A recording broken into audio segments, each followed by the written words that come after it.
In order to gain the most attention, you need the best ideas. So this is my A through Z guide on how to come up with a banger idea, frame it, and package it. If you nail this down, you have the perfect foundation and the 80-20 of YouTube set. It's difficult, but great ideas will typically outweigh anything else. So this is crucial. Otherwise, you'll wake up with no new views, no new subscribers, and definitely no new money. So audience avatar, this is the most important thing. If you don't know who you're creating videos for, it's not gonna matter. So even if you're targeting a broad audience, you have to know who you're targeting. I'm gonna pull up this Notion sheet right here. You can see this is the audience avatar. And this is where you wanna learn everything about that person. This is like my cheat sheet. You have to actually find your audience avatar. So there's multiple ways to do this. One of them is just researching on YouTube. Another one is trying to do a little survey of people in that industry, that niche. Another one is to, if you have a little bit of an audience already, is to do a community post. This is something that I've seen a few YouTubers do that are maybe not the top, but close to it. They just really want to dial in on their audience. So you can kind of ask them, what's your age? What kind of content do you watch? Who are your favorite YouTubers? Who's your favorite this? Who's your favorite that? What's your favorite color? Like, you need to know all the details about these people. So for me, this is for my Tropic channel. They're ages 16 to 30, they're male. They make $0 to $1 million. They are in the big five. You want to know demographics. They're single. And then you want to know their fears, because you can appeal to these fears in that and like the transformation when you try to sell them. So being broke, not being enough, not retiring the parents, falling behind teenage millionaires, being an normie. The content they watch, like we just mentioned, their hobbies. What are their motivators? What drives them? What pushes them to do what they do? What are their goals? Who do they subscribe to? Who are some of your competitors? Maybe even not. Maybe they like travel, but then they also like health, and then they also like finance. You're not going to be able to nail everybody on the head because everybody's different. But offline activities. Do they actually hang out with their friends? Do they touch grass? Beliefs and values. What do they think? And then online media. What do they consume? Are they consuming blog posts only? Like that's obviously like typically like older people. And then social media, like the same type of thing. And then habits. I think I might have had that on there already. No, I didn't. And then habits. So a lot of these broke people, they're just checking their phone, they're scrolling social media, they watch Netflix. So figure out like if it's for fitness, you could really figure out, do they go to the gym? How often do they go to the gym? That type of stuff. Like do they get exercise? And maybe the people you're trying to appeal to are fat people and they don't go to the gym.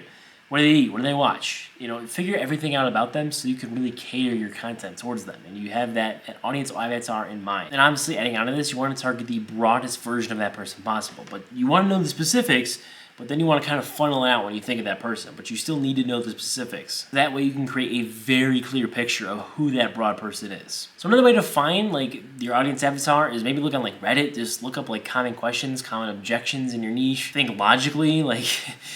Just do some digging and you'll figure it out. Don't have that yet, that is a must before you even come up with ideas. Now the actual idea itself needs to have quite a few things. If it doesn't have these, it's just not going to be a good idea. So it needs to appeal to a tribal emotion. Real quick before the sauce goes on, if you're an online business owner selling preferably high-ticket products and want to get more clients and sales using YouTube, apply for one-on-one coaching with the link in the description. I've worked with several clients like these guys, and while some of their sub counts might be small, the results are definitely not. I've helped clients generate over $7 million over the past 2 years. So go apply now. I will personally reach out to you if I think it would be a good fit to work together and scale your business. By the way, this video was recorded in 2024, so some info might be slightly outdated. Okay, now back to the video. And what a tribal emotion is we're talking happiness, anger, sadness. If you've ever listened to Jake, the artist, the musical artist, you know, this is what happiness feels like, this is what sadness feels like. He's appealing to emotions, like it works, it's genius. Another one is fear. So these 6 emotions are really what you want to appeal to.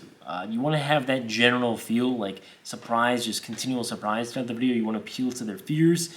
You want to either soothe their fears or fear them even more. Like there's ways to approach this. Like you could take the confirmation bias, or you could take the challenging bias. You really need to think psychologically, and then obviously pair that with your audience information, and you'll come to a really good conclusion that'll really help you come up with those good ideas. So another thing to think about is whether you want to innovate an idea or double down on it. So if you've had a video that's worked, double down on it, retwist it, and it'll probably work again. Innovation, that could be innovating on something that's already worked for you or something for somebody else, and then just innovating on top of that, adding something completely new. Typically it would just be a twist, but you can also just do something completely new. Probably wouldn't recommend that. There's usually ways that you can kind of combine a bunch of different things and come up with a kind of like seemingly new idea, but it's data backed. You want to make sure that there's actual demand for that type of video still, because maybe there was something that worked 3 years ago that maybe might work now, because there's other types of videos that fill the other gaps, and there's supply and demand throughout everything. We talked about data backing. You could also just go off of a gut feeling. If you're feeling confident enough, you know, like, this is the one. I've had that before, and it has worked. Other times it has not. So you do have to be careful with that. But over time, you will generally have a good gut feeling, especially when you start to really develop like good skills. Especially when you start to see a ton of content, you've made a lot of content, you know what works, especially in certain industries, like you're really well versed, your gut will be right. Okay, so another thing with the ideas is it something that someone would just glaze over in a conversation? If you have a title that just doesn't pop, like if you just say how to make money online, that doesn't pop. Like you're just in a conversation like, yeah, this is how you make money online. And you'd be like, oh, okay. But anyway, my dog died yesterday. Like, it doesn't like appeal to like that person. It doesn't really jump out, and not make them ask questions. So if the idea doesn't do that in a conversation with your audience member, then it won't work on the homepage either. Another thing to add on is, does the packaging and the idea, does it spark curiosity in people's minds? Obviously that goes hand in hand with what I just said, but also does it bring up like multiple questions? Like you really want to have 2, 3, 4 questions come with the viewer's mind. Like number one, it could be like if it's an entertainment video, like, oh, did that even happen? How did they do it? How long did it take them? Is it real? Like those are just some basic questions that, you know, can spark the viewer's interest. Obviously, you might want to have a couple more detailed ones, but you do want to create as much curiosity as possible. At the end of the day, everything boils down to if it's an interesting video. This is all that matters. If you can make an interesting video, wow, this is terrible. Can you make a video interesting? This is the most important thing. If it's not interesting, nobody's gonna watch, and you're not gonna get subscribers, you're not gonna get views, you're not gonna get money. It's a simple formula. Earlier we talked about challenge versus confirm. These are the two opposites with beliefs and emotions that you could do. Now the other thing you can use to add on to this is power words. Power words are extremely important, because if you just use something like, classic example is like on my channel or like Patty Galloway's channel, for example, he uses how Mr. Beast like broke YouTube. Or for me, how Bia beat the YouTube algorithm, how Iman Ganji hacked the internet or broke the internet, rather than just like how Iman Ganji succeeded or how Mr. Beast grew on YouTube. Like it's boring.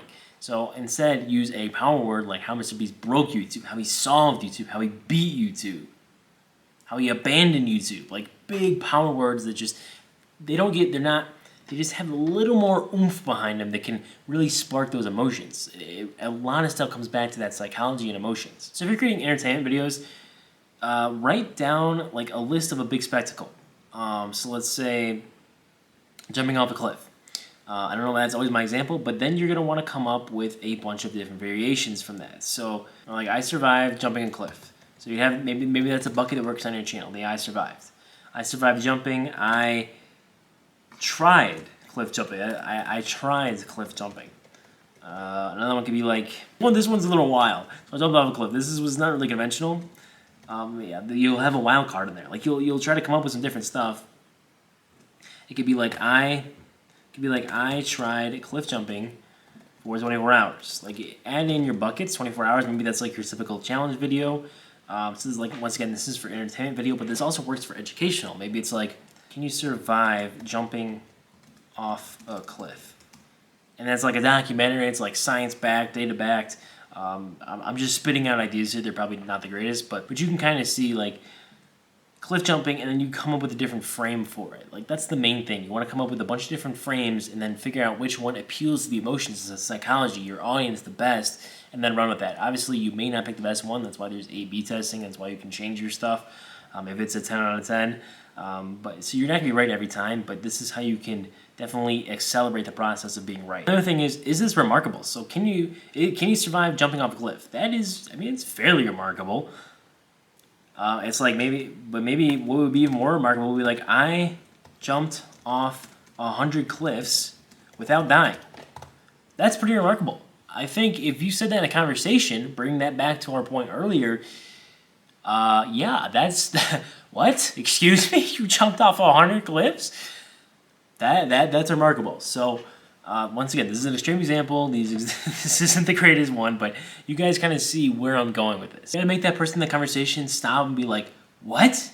What did you just say to me? Like, holy cow. Like, you want to get that type of reaction from somebody. Something else you can mess with, something that people kind of think about, maybe your audience avatar thinks, but they won't actually do it. Maybe your Lego channel. Well, you have to do this would be very extreme, but people might be wondering, like, could you actually build like a real house out of Legos? So it'll be like, I built a house out of Legos. Be like, I built a real house out of Legos. Like a real house, like pretty remarkable. And you show like the actual house in the thumbnail, and it's like, wow, can you believe this? Like, there's your curiosity gaps in the packaging. That's like more entertainment based, but maybe a stronger example would be something like, I jumped off a cliff, so you don't have to. Pretty extreme, but hey, some people think about jumping off a cliff. I know I have before, so don't read into that. But so this is exactly how you can frame ideas, all that stuff we just talked about. But there is something else that we do need to discuss, and that is actually how to find these ideas, because you're not just going to be sitting there and doing nothing. So there's multiple different ways to come up with ideas, and one way you could do it is just create a new channel and train your algorithm to show what you want. So if it's in your niche, you just want it to show like your niche content, you'll be on top of something that works. Whether if it's an outlier in your niche, you know that type of works for like a smaller channel, it's going to work again because people are very interested in that. The demand is extremely high and the supply is very low. Now, obviously, you don't just copy that video one-to-one. That's not going to work. It might get you a few views, but the best thing to do is innovate. Make it better than what that outlier was, so you'll get an even bigger outlier. And by the way, what exactly is an outlier? Well, an outlier is a video that gets at least a 3x multiple of the person's normal views. So let's say if they get 100 views on a video, on all the videos, like that's their average, and they get 300 views. That's an outlier. Now, obviously, you want to look for ones that are a little more, so it'd be like 10x. So it'd be like if they normally get 100 views, it'd be 1,000. Or if they normally get 1,000 views, they got like 50,000 or 100,000. Those are major outliers that you definitely want to take advantage of. Another thing I like to do is look at the suggested bar. So how that works is you would click on the content that is in your niche, or maybe you're even doing some like research outside your niche, and you look at just in the suggested bar. You get a ton of content that is usually fairly related to what you're watching. You're not actually really watching the video. Everything you can do is just scroll on incognito. This is what some of the top YouTubers like to do, and it's one of my favorite methods too. Like, you see, what is YouTube actually just pushing to the broadest audience possible? And you'll mostly see some Mr. Beast videos. You'll probably see a Ryan Trahan video, and then you'll see like maybe some news, but then you'll also see some other interesting ones that might pop up. And if you keep scrolling on the homepage, you get a ton of different videos. And another thing too is just like inspiration from real life. Like sometimes some things just happen. I can't say I've actually had an idea like this, but sometimes things just happen in real life, and you're like, wow, that would be a great YouTube idea. Then do it. Like, that also can happen too. You might want to data back it, psychology back it, but another thing is to look at other platforms. What kind of content does good on, let's say, Instagram? Like, let's say this short form video hits all the time, but nobody's made a long form video about it on YouTube. That could be an opportunity for you to be like a major outlier right there. If there's no data, but that's taking a little bit of a shot in the dark. But it is almost data backed in a way because of Instagram. So sometimes you have to get creative. Like, if you milk all the ideas that are in your like main topic or niche, you gotta think outside the box sometimes. Another way is just to take a shower. Sometimes I've come up with some of my best ideas in the shower. I don't know, it works. And this last method is one of my favorites. It's using past formats that have gone viral and then also like transcending them to another niche. Especially if it's in a similar niche that's bigger than yours, especially if it's in a similar niche that has a bigger TAM than yours. The easiest example I can think of is dropshipping and SMMA. If something works in dropshipping, like a title format or a type of video, it'll probably work in SMMA. This is something I did with one of my clients. It was like the only SMMA guide you'll ever need. Well, we copied that from dropshipping. The title of the dropshipping video was the only dropshipping guide you'll ever need. So that was kind of like a rip, but it worked because it was in a different niche. Once again, I did want to touch on innovation a little bit more. You can obviously just innovate on what works, innovate on the outliers, innovate on all that good stuff we just talked about, but you can innovate by making a brand new market. This is by far the hardest thing to pull off and something I probably wouldn't recommend, especially for beginners, but if it hits, it's gonna hit. Like, the success is gonna be crazy, but that it's a very small chance that those will hit. I mean, you can do a lot of research, you can data back stuff that'll maybe kind of combine to make a new market, a new format. The other thing is too is like it's extremely hard to do because everything under the sun's been done. So really the biggest thing is just experience and practice. Like for a while, I was doing 100 ideas every single day. I did this for one of my clients, I did this for myself. Now I don't do it as much because I can just kind of come up with a few ideas and then I'll know like which one I want to do. This is what my friend does with his channel.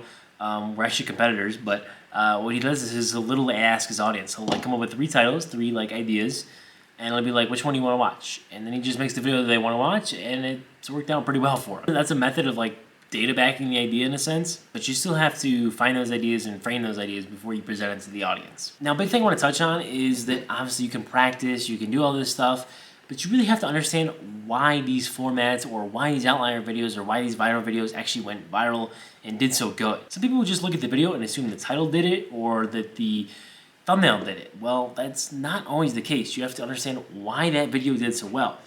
Generally, it's the idea.